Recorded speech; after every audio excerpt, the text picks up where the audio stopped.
Mutton கொத்துக்கறி எப்படி செட்டிநாடு ஸ்டைலில் நல்லா காரசாரமாக டேஸ்ட்டாக அந்த மதுரை பக்கம் ஊர் பக்கம்லாம் போனால் வைப்பாங்க தெரியுமா, அந்த மாதிரி ஒரு டேஸ்ட்டில் வந்து எப்படி பண்ணுறது அப்படின்றத பார்க்கலாமா. இதுக்கு ஒரு கடாயில் தனியா, மிளகு, ஜீரகம், ஒன்று போல் ஏலக்காய், கொஞ்சமாக வந்து கிராம்பு, அப்புறம் வந்து பட்டை, சுருள் பட்டை யூஸ் பண்ணிங்கன்னா நல்லா வாசனையாக இருக்கும். இதெல்லாம் ஃபஸ்ட்டு வாசனை வர அளவுக்கு நல்லா வறுத்துக்கலாம். அதுக்கப்புறமா காஞ்ச மிளகாய் ஒரு 4லேருந்து 5 போல் சேர்த்து இந்த மாதிரி ரோஸ்ட் பண்ணி எடுத்துக்கலாம். இப்போது அதே பேனில் நல்லெண்ணெய் தாராளமாக ஊற்றிக்கோங்க. ஊற்றிட்டு இதுலேயுமே வந்து வாசனை பொருட்கள் வந்து சேர்க்குறோம். கொஞ்சமாக வந்து சோம்பு, இதெல்லாம் சேர்த்து முடிச்சிட்ட பிறகு கருவேப்பிலை வந்து சேர்க்குறோம். கருவேப்பிலை நல்லா பொரிஞ்சு வந்துட்ட பிறகு பொடியாக கட் பண்ண சின்ன வெங்காயம். இந்த சின்ன வெங்காயம் எண்ணெயில் நல்லா வதங்கணும் கண்ணாடி பதத்துக்கு. அதனால் கொஞ்சம் நேரம் மூடி போட்டுடலாம். இப்போ காரத்துக்கு 2 போல் வந்து பச்சை மிளகாய். இப்போ இந்த வெங்காயம் நல்லா வதங்கிட்டே இருக்கட்டும். நம்ம வறுத்து வச்சுருக்கோம் இல்லையா, அதெல்லாம் இப்போ வந்து அரைச்சிட்டு வந்துடலாம். ரொம்ப கொரப்பாகவும் இல்லாமல் ஃபைன் பவுடராக இல்லாமல் இந்த மாதிரி ஒரு டெக்ஸ்சரில் வந்து அரைச்சி வச்சுக்கலாம். நல்லா அந்த மாதிரி பொடியாகவே வந்து அரைச்சி வச்சுக்கிறோம். இதுதான் வந்து இதுக்கு ஹைலைட்டே. இப்போ இது இருக்கட்டும். இப்போ வெங்காயம் வந்து பார்த்திங்க அப்படின்னா நல்லா கண்ணாடி பதத்துக்கு வதங்கியிருக்கும். இப்போது இது வதக்கிட்ட பிறகு இதிலே வந்து 1 டேபிள் ஸ்பூன் அளவுக்கு இஞ்சி பூண்டு பேஸ்ட் தாராளமாக சேர்த்துட்டு இதையுமே எண்ணெயில் நல்லா வதக்கி விட்டுக்கலாம்.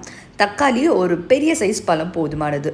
இந்த மாதிரி குட்டி குட்டியாக கட் பண்ணி அதையுமே எண்ணெயில் நல்லா வந்து வதக்கி எடுத்துக்கணும். இப்போ கொத்துக்கறி வந்து கடையில் நம்ம கேட்டோன்னா நல்லா நமக்கு கொத்தி தருவாங்க நம்ம கண்ணு முன்னாடியே. ஆட்டுக்கறியை இந்த மாதிரி கடையிலேருந்து வாங்கிட்டு வந்து வச்சுக்கலாம். நல்லா க்ளீன் பண்ணிவிட்டு தண்ணியெல்லாம் பிழிஞ்சிட்டு தான் நம்ம இதில் வந்து சேர்க்கணும். இப்போ நம்ம மூடி போட்டு வேக வச்சுருக்க தக்காளி, வெங்காயம்லாம் நல்லா அந்த மாதிரி ஸ்மாஷ் ஆகிருக்கும்.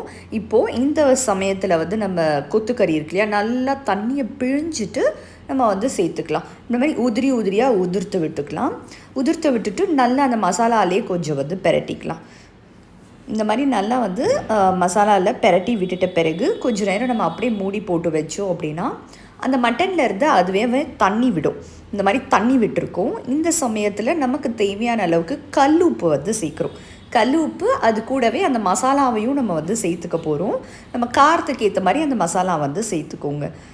ஒரு 2லேருந்து 3 டேபிள் ஸ்பூன் போல் சேர்த்துக்கிறோம். சேர்த்துட்டு நல்லா கலந்து விட்டுட்டு கொஞ்சமாக மஞ்சள் பொடி வந்து சேர்த்துக்கலாம். இந்த ஸ்டேஜில் சேர்த்துட்டு இந்த மாதிரி நல்லா கலந்து விட்டுக்கலாம். இப்போது வந்து தண்ணி நமக்கு எந்த அளவுக்கு மட்டன் வேகணுமோ 1 டம்ளர் அளவுக்கு தண்ணி தாராளமாக சேர்த்துட்டு கொஞ்சமாக சிம்மில் வச்சு நம்ம மூடி போட்டு நல்லா வேக வச்சிடலாம். அப்போ தான் மட்டன் என்ன இருந்தாலும் கொத்துக்கறியாக இருந்தாலும் அது மட்டன், அதனால் வேக கொஞ்சம் டைம் ஆகும். அதனால் அடுப்பை வந்து சிம்லேயே வச்சுட்டு இந்த மாதிரி ஒரு 15 நிமிஷம் அப்படியே விட்டிங்கன்னா நல்லா அந்த மாதிரி புட்டு மாதிரி சாஃப்டாக வெந்துடும். இந்த மாதிரி எண்ணெய் மேலே பிரிஞ்சு வந்திருக்கோம். இப்போனா இது வந்து குக் ஆகிடுச்சுன்னு அர்த்தம். இந்த சமயத்தில் நம்ம உப்பு, காரம், மட்டன்லாம் வெந்துருச்சான்னு பார்த்துட்டு மேலே மல்லித்தலை போட்டு இறக்கிடலாம். இதுக்கு தோசை சூப்பராக இருக்கும். பன் தோசை இல்லைனா வந்து பூரி, இது 2மே வந்து செம்ம காம்பினேஷன். ஸோ கண்டிப்பாக ட்ரை பண்ணுங்கள். நான் இன்றைக்கி நல்லா பன் தோசை ஊற்றிட்டு அதுக்கு கொத்துக்கறி வச்சு சர்வ் பண்ணியிருக்கேன். ஸோ இந்த மாதிரி ஸ்டைலில் ரொம்பவே சிம்பிள். மட்டன் மட்டும் கொத்துக்கறி வாங்கிட்டு வந்தோம், அவ்வளோதான். அழகாக சூப்பராக கடாயிலே வந்து ரெடி பண்ணிடலாம். கண்டிப்பாக ட்ரை பண்ணுங்கள்.